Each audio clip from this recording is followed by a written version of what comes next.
de la République démocratique du Congo. Je prie le protocole de bien vouloir accompagner son Excellence.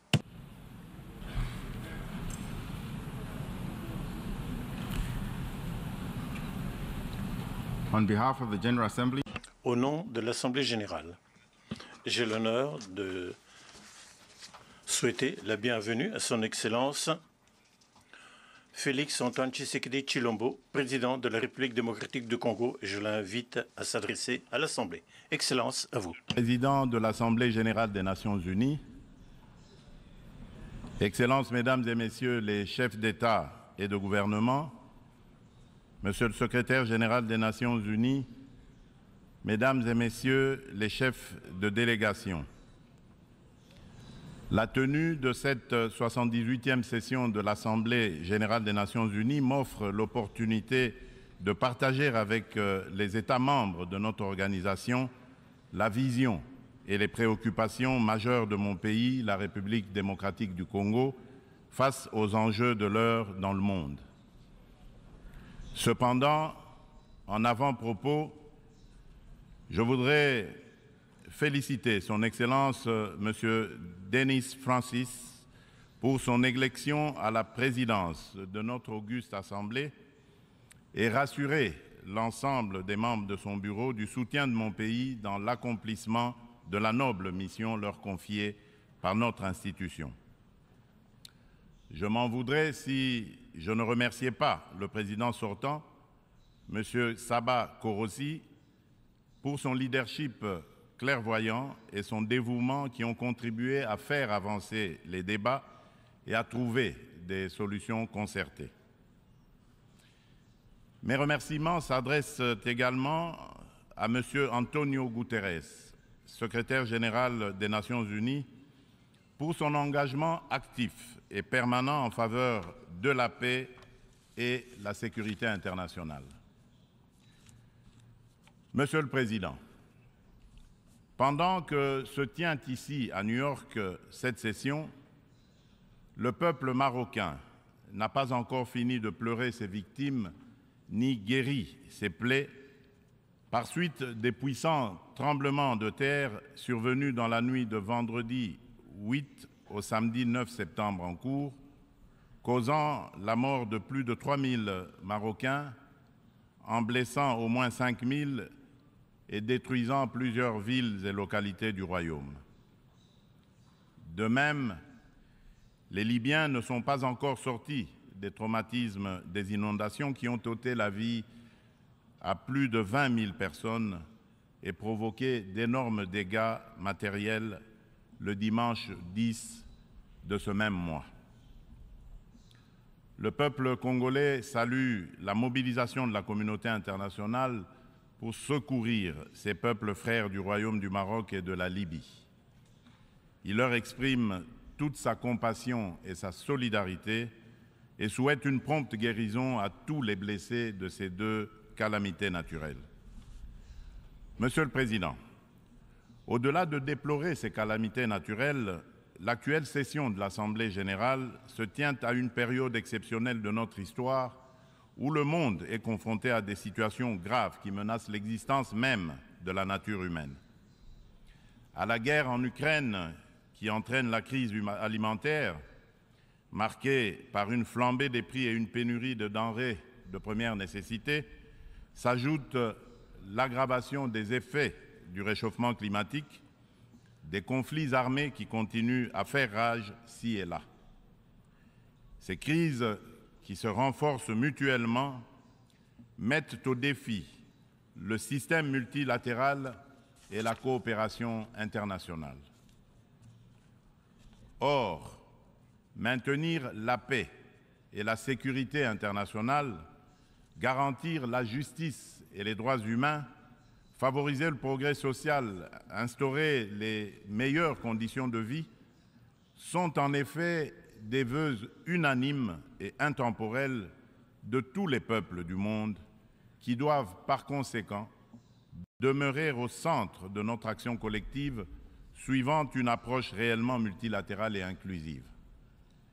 Nous sommes interpellés à travailler ensemble en vue de répondre à ces défis qui sont de portée existentielle. C'est pour cette raison fondamentale que je salue la pertinence du thème central annuel de cette session, intitulé « Rétablir la confiance et raviver la solidarité mondiale, accélérer l'action menée pour réaliser le programme 2030 et les objectifs de développement durable en faveur de la paix, de la prospérité, du progrès et de la durabilité pour tous. » Cette thématique place les valeurs de solidarité et de confiance au cœur des facteurs de la relance et l'accélération des solutions aux défis mondiaux étroitement imbriqués afin que faire progresser la paix, la sécurité et le développement durable. Ces deux valeurs prennent tout leur sens dans le contexte de crise que nous vivons aujourd'hui. À ce sujet, il est essentiel de rappeler qu'à mi-chemin vers l'atteinte des ODD en 2023, sous l'effet conjugué des catastrophes climatiques, des conflits récurrents, de la récession économique et des effets persistants de la pandémie de Covid-19, les inégalités et la pauvreté se sont aggravées. La faim et la malnutrition sont en augmentation. Les besoins humanitaires et les déplacements de population atteignent des niveaux records. Et les catastrophes climatiques et environnementales plongent le monde dans un risque systémique et existentiel des plus graves. Pour venir à bout de ces fléaux qui sont des menaces réelles à la paix et à la sécurité internationale, ainsi qu'un obstacle majeur à la prospérité et au progrès des nations, il est évident que la mutualisation des énergies et une approche multilatérale dans la confiance réciproque et la solidarité sont des atouts majeurs et indispensables. Monsieur le Président, le maintien de la paix et de la sécurité internationale constitue le fondement et l'objectif primordial de la création de l'Organisation des Nations Unies. Ceci requiert plus de détermination et d'engagement de tous face à toute menace contre la paix et la sécurité dans le monde.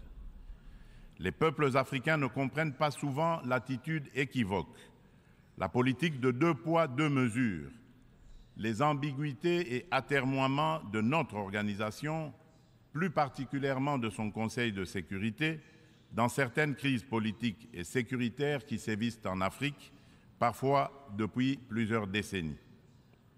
C'est le cas notamment de la crise oubliée du Sahara occidental qui déchire 2 pays frères, l'Algérie et le Royaume du Maroc, et dure depuis plusieurs décennies. C'est aussi le cas de celui du Mozambique, victime d'attaques terroristes meurtrières depuis environ une décennie dans la province de Cabo Delgado. C'est la situation en Afrique de l'Ouest, dans la région sahélo-saharienne, où les troupes des Nations Unies se retirent, laissant derrière elles le souvenir de l'inachevé, alors qu'elles incarnaient tous les espoirs de libération des peuples des pays concernés des griffes du djihadisme. La République du Soudan n'en fait pas exception. Elle s'enlise dans une guerre civile meurtrière, opposant depuis l'année dernière les militaires fidèles au président Abdel Fattah al-Burhan aux forces paramilitaires de soutien rapide qui sont sous le commandement du général Mohamed Hamdani Dagalo. Cette guerre a déjà causé beaucoup de morts et d'importants dégâts matériels. La communauté internationale est quasiment indifférente à la tragédie soudanaise. C'est ici le lieu d'aborder une question d'une importance capitale pour la République démocratique du Congo et pour la consolidation de la paix dans notre région. Il s'agit du retrait de la mission de l'Organisation des Nations Unies pour la stabilisation en République démocratique du Congo, la MONUSCO en sigle, de notre territoire. Après plus de 2 décennies de présence, il est temps pour notre pays de prendre pleinement son destin en main et de devenir le principal acteur de sa propre stabilité. Nous sommes reconnaissants envers la communauté internationale et les Nations Unies pour leur soutien et leur partenariat, mais nous sommes également conscients que le retrait progressif de la MONUSCO est une étape nécessaire pour consolider le progrès que nous avons déjà réalisé. Cependant, il est à déplorer que les missions de maintien de la paix déployées sous une forme ou sous une autre, depuis 25 ans en République démocratique du Congo, n'aient pas réussi à faire face aux rébellions et conflits armés qui déchirent ce pays et la région des Grands Lacs, ni à protéger les populations civiles. Aussi, le projet de retrait échelonné, responsable et durable de la MONUSCO, annoncé depuis 2018 et dont le plan de transition a été adopté en 2021, devient-il anachronique au regard de l'évolution des contingences politiques, sécuritaires et sociales actuelles. Il est donc illusoire et contre-productif de continuer à s'accrocher au maintien de la MONUSCO pour restaurer la paix en République démocratique du Congo et stabiliser celle-ci. Par ailleurs, l'accélération du retrait de la MONUSCO devient une nécessité impérieuse pour apaiser les tensions entre cette dernière et nos concitoyens. Il est temps pour mon pays d'explorer de nouveaux mécanismes de collaboration stratégique avec les Nations Unies, davantage en phase avec nos réalités actuelles. C'est pourquoi, en ma qualité de garant constitutionnel de l'intégrité territoriale, de la souveraineté et de l'indépendance de mon pays, de la bonne tenue de notre nation ainsi que du bien-être de mes concitoyens, j'ai instruit le gouvernement de la République d'entamer des discussions avec les autorités onusiennes pour un retrait accéléré de la MONUSCO de la République démocratique du Congo, en ramenant le début de ce retrait progressif de décembre 2024 à décembre 2023. Tel est le sens de la démarche actuelle de notre gouvernement, qui a adressé un courrier au président du Conseil de sécurité des Nations Unies en date du 1er septembre 2023, sollicitant l'accélération du retrait de la MONUSCO. En sus du retrait accéléré de la MONUSCO, la République démocratique du Congo réitère sa demande au Conseil de sécurité de l'ONU de sanctionner toute personne physique et morale reconnue comme auteur, co-auteur et complice, matériel et intellectuel des crimes de guerre et contre l'humanité, ainsi que des violations graves des droits de l'homme, du droit international et de la Charte des Nations Unies sur le territoire congolais. Il est injuste et inadmissible que des personnes citées comme responsables des crimes graves susmentionnés dans les différents rapports des experts de l'ONU elle-même sur la situation sécuritaire en République démocratique du Congo restent impunis dans le silence total de notre organisation et de ses membres qui placent pourtant la lutte contre l'impunité parmi leurs priorités en matière de gouvernance interne et externe. À ce sujet, le gouvernement de la République démocratique du Congo salue chaleureusement les sanctions que vient d'infliger le gouvernement des États-Unis d'Amérique au Rwanda pour son soutien au groupe terroriste du M23 et à un de ses hauts responsables impliqués dans les aventures criminelles au Congo. Pour rappel, ce groupe terroriste supplétif du Rwanda ne respecte aucun des engagements conclus par les chefs d'État de la région dans les cadres des processus de Luanda et de Nairobi. En effet, non seulement ils n'ont pas quitté les positions conquises, mais ils continuent à massacrer nos populations civiles et refusent le précantonnement et le cantonnement, exigeant un dialogue qui ne leur sera jamais accordé. La République démocratique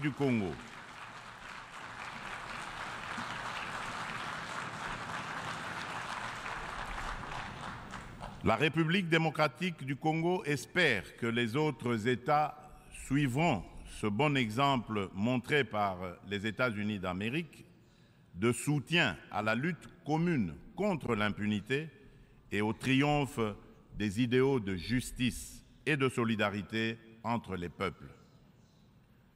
Le gouvernement congolais attend de la prochaine réunion du Conseil de sécurité qu'il accorde une attention toute particulière à sa requête et qu'il soit constructif dans la gestion du processus délicat et laborieux de paix dans notre pays.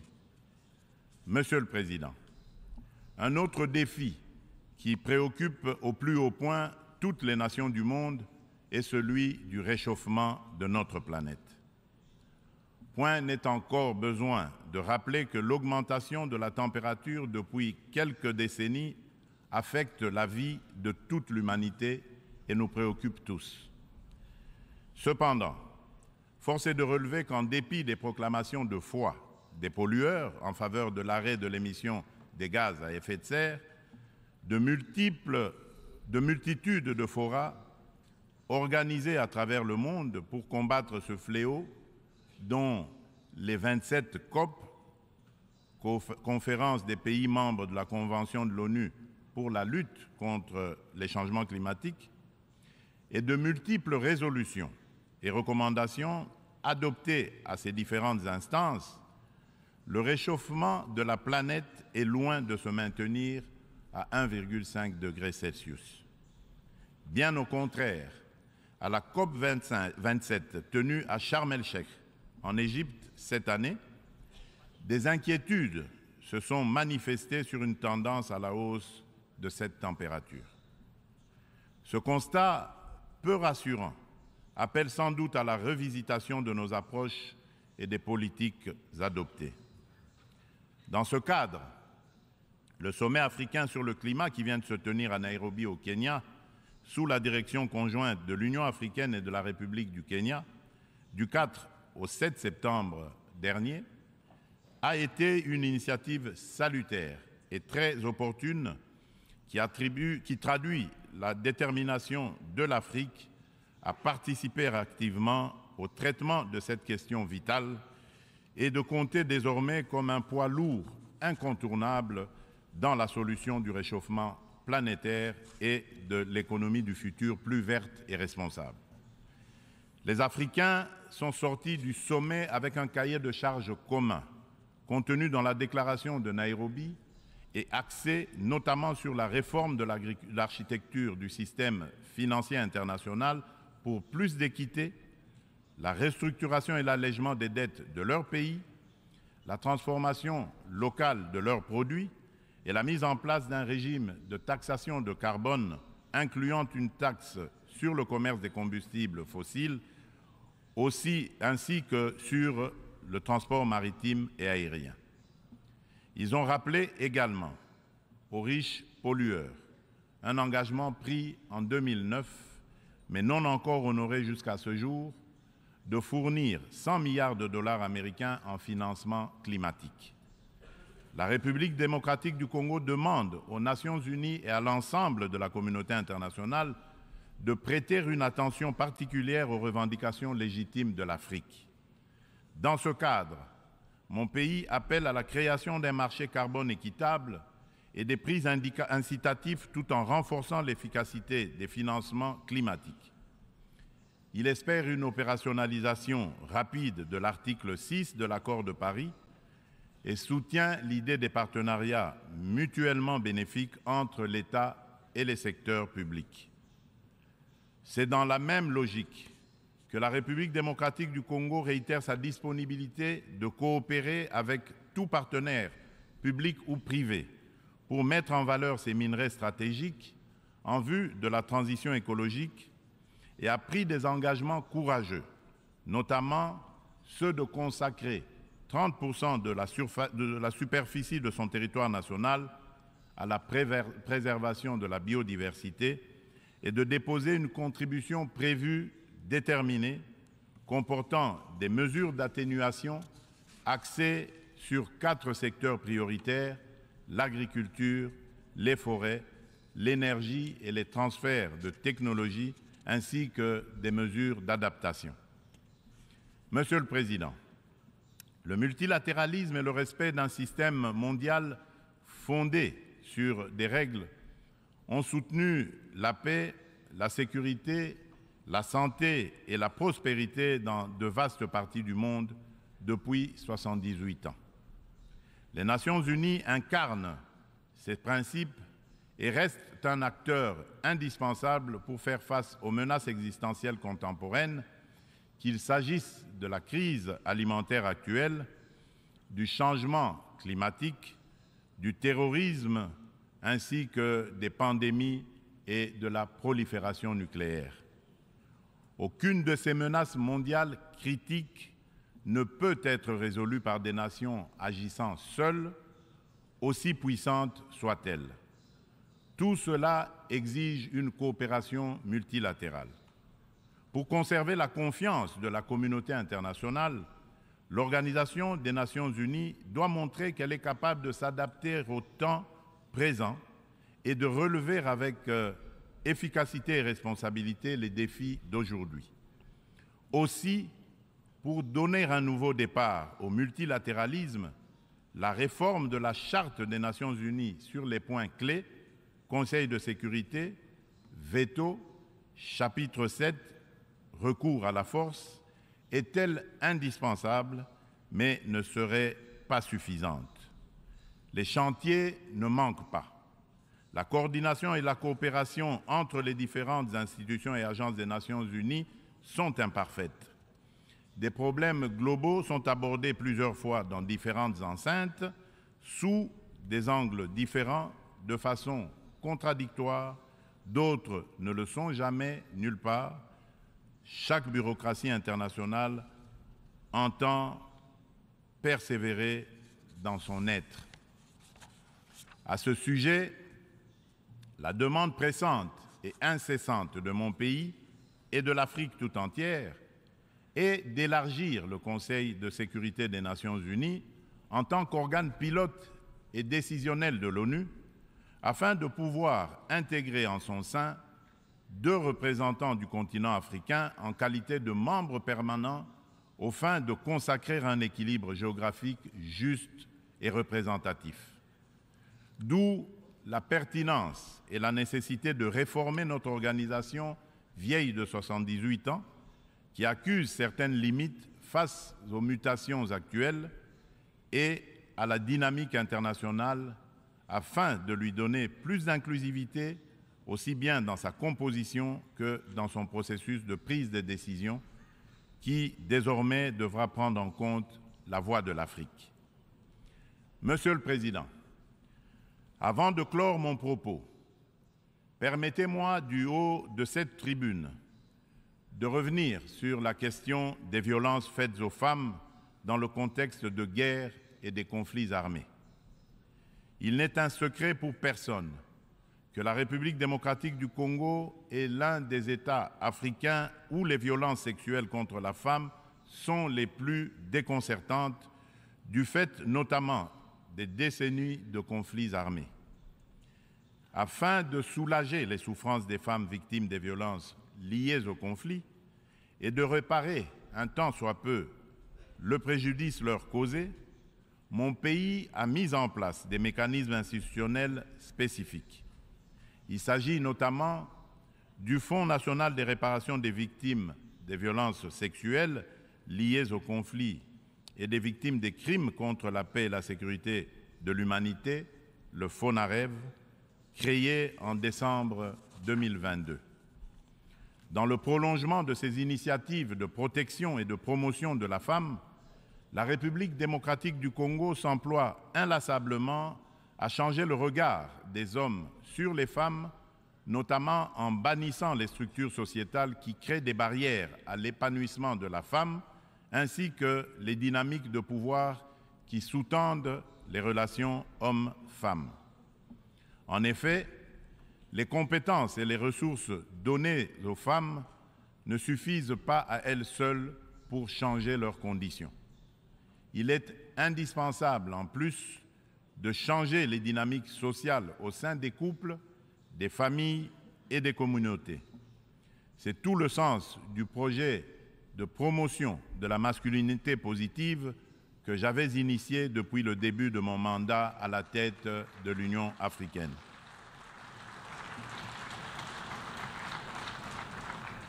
Monsieur le Président de l'Assemblée générale des Nations unies, Excellences, Mesdames et Messieurs les chefs d'État et de gouvernement, Monsieur le Secrétaire général des Nations unies, Mesdames et Messieurs les chefs de délégation, pour conclure, je voudrais confirmer une fois de plus qu'à la fin de cette année, des élections générales seront organisées en République démocratique du Congo dans les institutions à mandat électif jusqu'au niveau des communes. En vue de garantir leur succès, toutes les parties impliquées se mobilisent activement. La Commission électorale nationale indépendante, la CENI, a déjà convoqué le corps électoral et publié les listes des candidats pour les législatives nationales et provinciales ainsi que les municipales.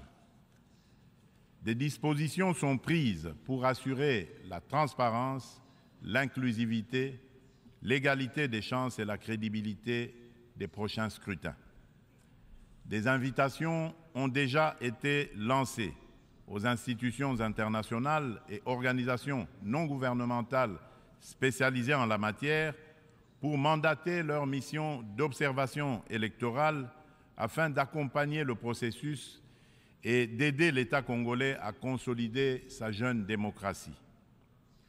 L'ONU est invitée aussi à y jouer un rôle important par ses institutions spécialisées. Le gouvernement congolais remercie déjà celles des institutions et ONG invitées qui sont déjà à pied d'œuvre. La République démocratique du Congo reste convaincue que l'ONU reste le cadre le plus approprié pour discuter de l'avenir de notre planète et des relations aussi bien entre les peuples qu'entre les États. Suite à la tenue d'élections démocratiques et apaisées au Zimbabwe, je lance un appel pressant aux Nations unies de mettre tout en œuvre pour obtenir la levée immédiate des sanctions contre la République du Zimbabwe et son peuple. Cependant, pour remplir efficacement ces lourdes et délicates missions et mériter la confiance de tous, l'ONU doit incarner les valeurs de justice, d'équité et de solidarité et être représentative de tous dans notre diversité culturelle, politique, économique et sociale. C'est là tout le sens de sa réforme sur laquelle les Africains ne cessent de revenir et du combat que nous devons tous mener. Je vous remercie.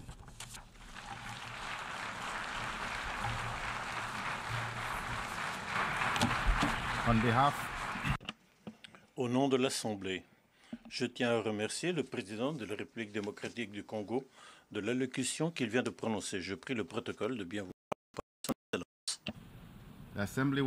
L'Assemblée va entendre une allocution de Sa Majesté